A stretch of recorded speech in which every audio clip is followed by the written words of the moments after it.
So ayun, umalis nga kami ngayon ng bahay at may pupuntahan nga kami at sa wakas nakalabas din ng mga bata. So halos 2 linggo nga din ata kaming hindi nakalabas ng bahay at gawa nga na tag-ulan na at talaga namang araw-araw umuulan tuwing hapon din. At dahil umaraw nga ngayon, eto nga inilibot muna namin yung mga bata. At bago nga kami dumiretso sa paroroonan nga namin, uminto nga muna kami dito sa burger machine. At habang naghihintay nga kami, eto nga't nililibang nga ni Daddy si Emmy at ito namang si Kuya Mojo at talaga namang gusto nang umalis.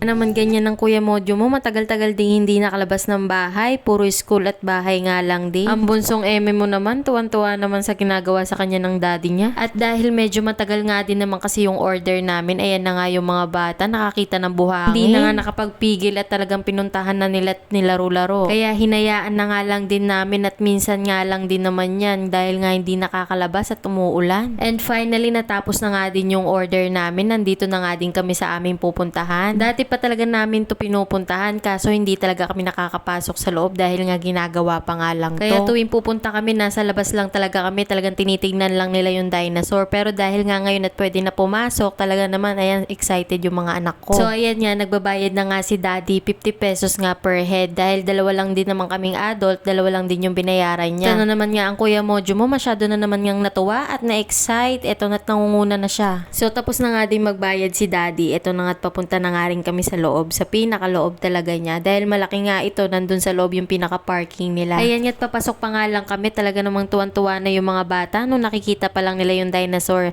Nga pala yung mga anak ko ay dinosaur lover kaya ganyan sila katuwa. Mga mare, nandito nga pala kami sa Rancho Paraiso at ito nga ay located dito sa Rizal Nueva Ecija. Pagka-parking nga lang din namin, pagkababa ng mga bata, nakita nga nila tong fountain na merong dock kaya sobrang pagkatuwa nila, inilapitan na nga nila. Pagka-parking nga lang din namin dito, may naghihintay nga dito na kukuha ng ticket at yun nga yung inabot ni Daddy kay ate girl. So ito nga yung mga pinamili ni Daddy kanina at ito nga yung mga pagkain namin nakakainin namin dito at gawa nga dito kami magpipiknik para naman makapag-banding kami as family. Do halos araw-araw naman kami nagbabanding dito sa bahay namin pero ito nga yung isa sa mga gusto namin na nagde-date kami as family sa labas. So nung pagkakuha nga ni Daddy ng mga pagkain namin, ito na nga niyaya namin yung mga bata doon sa pinaka-playground. Sa mga oras nga na yan, sobrang natutuwa talaga ako dahil nakikita kong excited yung mga anak ko sa paglalaro at ito nga tumatakbo pa talaga sila. At sobrang pagkatawa nga nila, ayan niya tumatakbo sila at nadapa nga din si Dikong to. Pero dahil nag-e-enjoy nga siya, ayan niya kahit nadapa hindi niya iniinda yung sakit. So ito nga yung pinaka-playground nila at sobrang natutuwa nga yung mga anak ko. Ayan niya pati si Thor talagang nadadapa at hindi talaga iniinda yung sakit. Ay hindi lang yan yung una at pangalawang beses na nadapa siya, meron pang ang susunod. Ayan nga. Pero dahil nga sa pagka-sobrang tuwa nila, ayan niya hindi talaga iindahin yan. So dahil ang hobby nga namin ay ang kumain, ito nga tumabi muna kami sa isang tabi habang naglalaro yung mga bata at kami na may nanginginain muna dito.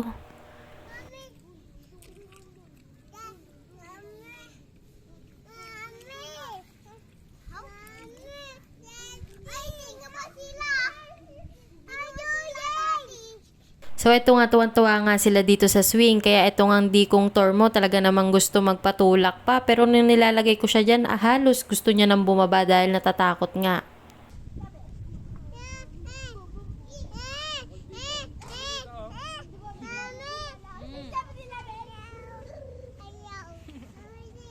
Pagkatapos nga nila sa swing, dito naman nga sila nagyaya.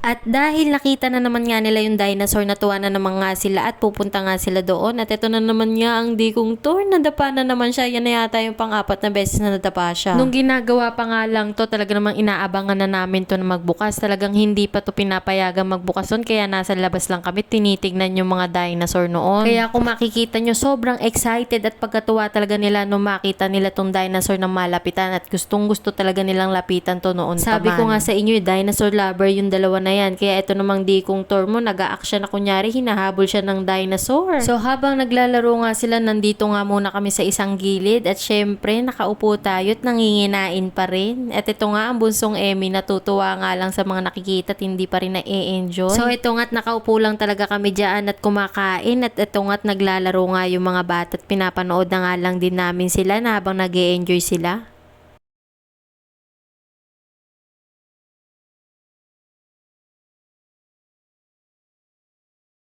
At pagkatapos nga namin kumain, dito naman nga nagyaya yung mga bata para maghalong biting. Hapon na nga nagpunta kami niyan, mga alas 5, mag-aalas 6 na nga din yan at paggabi na nga din. Kaya pagkatapos nga niyan, nag-ikot-ikot pa rin kami hanggang ginabi na nga kami dyan. Pagkatapos nga maglaro ng mga bata, niyaya na nga din namin mag-ikot-ikot dito at ito nga may nakita nga kami ditong ginagawang barko. Pagkatapos nga namin magpunta dito, pumunta nga rin kami doon sa ibaba sa mga puro saging naman. Wow, puro banana. Oh, what's that? It's a big holding Banana city pala, hindi banana. Gorilla ba yan? Yeah, that's gorilla and banana. Wow, no, no, no, no. And then, banana. Iniit niya daw yung ano. Oo, careful, malaglag ka dyan ha. Ah, dito tayo sa baba, dito tayo. Sayang late na tayo, no? Dat pala medyo yung nagahan natin.